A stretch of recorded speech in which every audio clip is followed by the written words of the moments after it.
Hello everyone, welcome back to my channel. So today's video is about the transfer process from either interstate or within the state or people coming from outside the country. I am making this video primarily because I personally faced a lot of difficulty because in with respect to each and every state there are a different set of rules and they make you go here and there, and it is basically a lot of paperwork that I have gone through since more than a month's time. So I thought I could actually compile it and make it useful to people who are wishing for a transfer within the state or in between the states. So I am basically from Andhra Pradesh and I wanted to make a shift into a college here in Telangana. So here's the process that I would actually kind of like to brief it so that it might help you people. So first, coming to within the state, so what do you have to do? So firstly, I think that this would be a much easier form of interpretation. First, you have to take NOC from your parent college, that is the college in that you are studying. In case if it is a private college, they will ask you to pay for it, or in case if it is a government college like mine, they didn't charge me anything. You could get an NOC, and for every process here, you need to give a self application stating that I am so and so from this medical college. I have completed my final year MBBS, and I would like to wish a transfer from this college to so and so college, and please kindly do the needful. And that is how you have to keep a self application for each and every process that you have to undertake. After that, you have to take no objection certificate. NOC stands for no objection certificate from your superintendent, that is the hospital NOC they call. And for that, you need to take parent NOC, and they give you 7 copies of the college NOC, and then they give you like about 3 to 4 copies of superintendent NOC. All of them are originals, and in each and every process, you need to submit the originals as well as take plenty of Xerox copies. Okay.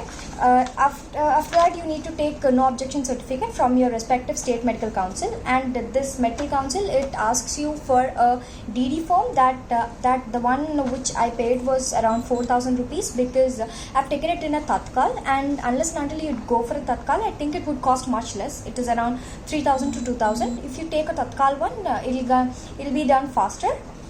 Apart from that, you need to give the documents here, and do not forget the most important thing is that in case they're not giving you your provisional certificate, the original one in your hand, if the university is keeping that with themselves, try to make sure that you get a acknowledgement from the university saying that your provisional certificate is with them. Coming to the next one is from Directorate of Medical Education, DME, and here they do not charge you anything. So you need to submit all of the NOCs along with your self letter. Once you're done with your DME, this is a lot of paperwork. Basically, it tests your patience. It takes a lot of time to get them done, sometimes even 2 to 3 days. That is how it goes, and if you're lucky, it might be done in a single day. But you need to be patient, and at each and every place here they give you a set of papers, either 1 or 2, and sometimes they demand you to keep an original, and make sure that you keep original only for the university. And if they are giving you many copies as such in a college, you need to actually submit in the respective ones. Okay. And what you have to do in the other state, suppose you're taking an internship transfer in Telangana. Here you need to take firstly, it is the no objection certificate from TS Medical Council or any other state medical council that you wanted to do. After that, you have to submit all the documents from the other state, as well as what they ask you is for a demand draft of 4,000. 4,000 is again a Tatkal one. And then after that, you need to go and apply for the DME. DME usually takes time of 1 to 2 days because it depends on what time you're submitting there primarily. And then at each and every point, they'll ask you to submit all the required documents. And just because in case you are a resident or a local of Telangana or any other college, you have to give a proof that you have studied your till 10th class as well as your inter here in that respective state. So they ask you for a 10th and 12th class certificate, so make sure that you have plenty of Xerox copies of them. After that, you need to take NOC from DME. After that, you need to take NOC from the desired hospital. First hospital, after hospital you have to take NOC from the college, and they ask you to pay a little amount in the hospital first, and then in the college it is a huge amount. It is 15,000 for a government student, and for private I'm sure it must be varying to a little much higher price compared to this. After you're done with NOCs from the college, superintendent, medical council and DMEs from both the states, then you have to go to the respective state registrar, that is your previous state's registrar, that is a parent registrar, submit all of them.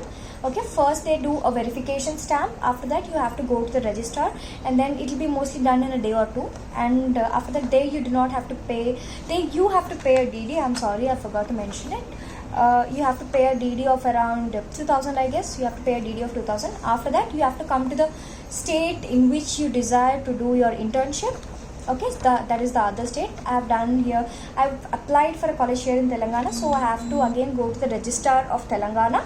Okay, that is Kaloji University. There it'll be done in a day. Mostly it'll be done in a day. So you have to pay a huge sum of DD there. It is a 10,000 DD. And then you have to submit all the documents. Mostly if you have originals, extra copies, then you have to submit, or you have to take a lot of Xerox copies.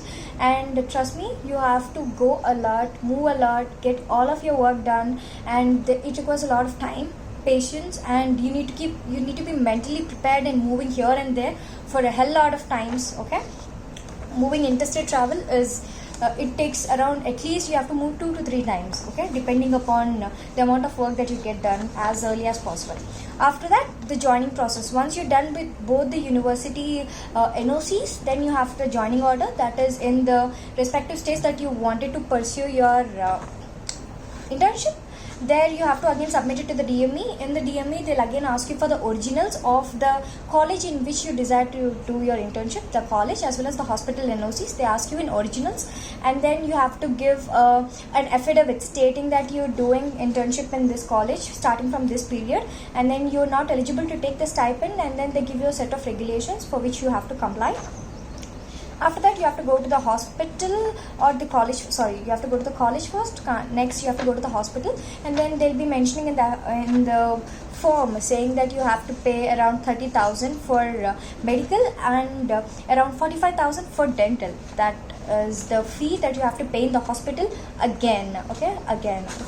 After that, once you're done, that is it. That is the end of the process, and you will be soon joining your internship. Apart from that, there is another point for students who come from other countries. They have to take an affidavit. Okay, they have to get an affidavit written at each and every point, as well as a passport copy. That is what they require, and here and there you have to shell some amount for the people who work for you in order to get your works done faster. Except for that, there's no way for that, but that is something that you have to spend out of the way. And approximate cost for interstate is around 50 to 60,000, whereas within the state it might charge you around 20 to 30,000 approximately. This is for a government college approximation. For a private one, it might cost you more depending upon your college. And that is it for today's video. Thank you so much. I'm sure it might be of some sort of help. Thank you.